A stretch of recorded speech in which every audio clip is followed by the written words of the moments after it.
live surgery. And in fact, we can't do that on the arena show, but what we're going to do is we're going to do that in virtual reality. Meaning what? So well, in the 1500s, from Leonardo da Vinci right down, people would watch operations. So it was considered theatre. It was the theatrum anatomicum. And we're going to bring that to life in the 21st century, where we're going to do it in a bionic bunker in virtual reality. You'll see what I see, feel what I feel, but hopefully think what I think. You'll be watching an operation, will you? Yeah. Or is it a real operation they'll be watching, or just not in real time? Well, the tour came out of all of the letters that I got from kids. You know, it gives kids a lot of hope and a lot of love by watching the show. And they asked me, "Dear Mr. the SUPERVET, I came from the Manchester to see you at the Dog Fest, but I couldn't get to see you because all the ladies were hugging you. Will you answer these questions?" And I'm like, "Yeah, okay, well, let's do it in an environment where I'm not distracted." And they have like 100 questions on each letter, and I don't have time. So I'm going to answer them all in the show. And it's basically the inspiration behind all of the implants. So a Christmas tree that becomes a vertebral spacer, a lollipop lady I once saw that became a tumor implant. And because you can't actually do live surgery in the theatre environment, we're going to go on a kind of a every man's journey through life, from me operating on a kitchen table in a man with his cottage and his cow. He lived with his cow, and I had to operate on his kitchen table, right through the history of time from the 1500s to then, when I was operating as a large animal vet, to now, when I do stuff that people see on the telly, but they don't really know why. And we're going to realise, before it actually happens in real life, what the future of surgery and medicine for humans and animals globally is going to look like in a virtual reality environment.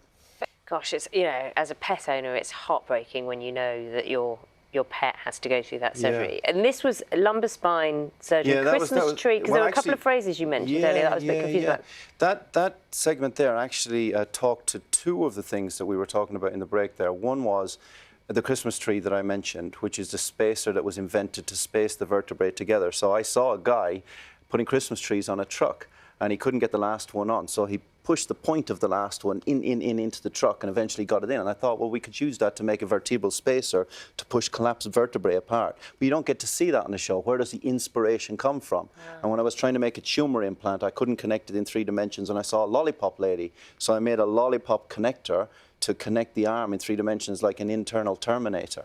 But a second thing that little piece reflected was the commonality between humans and animals. And we're going to talk about that. So the show isn't just for people that love animals, it's for people that love health, love life. And I think there's only 3 important things in life: love, health, and something to look forward to. The reality is all the money in the world, all the fame in the world, all the power in the world won't replace love, health, or something to look forward to. And we're going to give all of those 3 things in 20 cities nationwide. You have a pet, don't you? You have a dog. Do you ever overanalyze your own dog's health? Or are you, can you be kind of an average pet owner? I'm a mushball when anything is wrong with her. I did a hedgehog about 4 weeks ago, broken back legs, 2 legs, and just got hit by a car. And that's really important. And you were able to successfully... Yeah, I made a kind of a safety pin to hold it together with a bit of cement on the side, because you got to innovate. And was it someone's hedgehog? God's hedgehog, yeah. No, you know what? The reason I ask is because often you just hear, well, is it worth, you know, saving them? Or you better, you know, putting them out their misery or whatever. You know, it's a difficult choice. 95% of all hedgehogs in the United Kingdom are gone in the last 50 years on my watch. And wild animals across the globe are being decimated by us.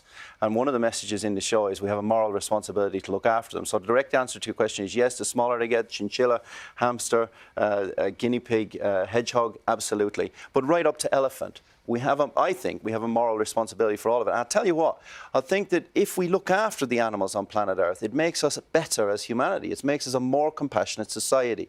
And I genuinely believe we'd have less corruption, less war, less power, less greed if we all loved an animal, because they give unconditional love. I'm sure a lot of people would agree with you about that. Thank you. Lovely to see you this morning. Pleasure. Thank you very much. Thank you very much. SUPERVET, the series on Channel 4 carries on a September North tour. It's called Welcome to My World. That's it from Breakfast today. Now